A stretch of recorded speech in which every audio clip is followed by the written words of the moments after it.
Hello everyone, আবারও একটা new mini ব্লগে তোমাদের ওয়েলকাম। আজ গিয়েছিলাম দিদির বাড়ি, তাও আবার না বলে। আর স্টেশনে এসে দেখি ট্রেন মামা দাঁড়িয়ে রয়েছে, ওর জন্য টিকিট কেটে উঠে পড়লাম।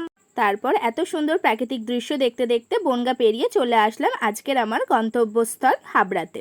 এরপর স্টেশন থেকে নেমে একটা ভ্যানে করে দিদির বাড়িতে পৌঁছে গেলাম। আর এখানে না ওয়েদারটা খুবই খারাপ ছিল। ঘরে ঢুকতে না ঢুকতে মায়মাও তো আমাকে দেখে অবাক, মানে বলছে তুই হঠাৎ। তারপরে পাশের ঘরে গিয়ে দেখি দিদি, জিজু আর মেয়ে ঘুমাচ্ছে। আর এদিকে দিদি দেখে তো ভূত দেখার মতো চমকে উঠে আমাকে বললো, কী ব্যাপার তুই?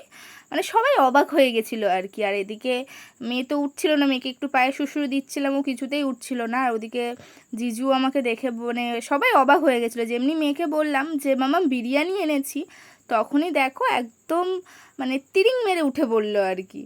মানে ওর বিরিয়ানি এতটাই ফেভারিট। তারপর আমি একটু ফ্রেশ হয়ে আমি আরও বিরিয়ানি খেতে বসে পড়লাম। তো আজকের ভিডিওটা একটুখানি, দেখা হচ্ছে নেক্সট ভিডিওতে। টাটা।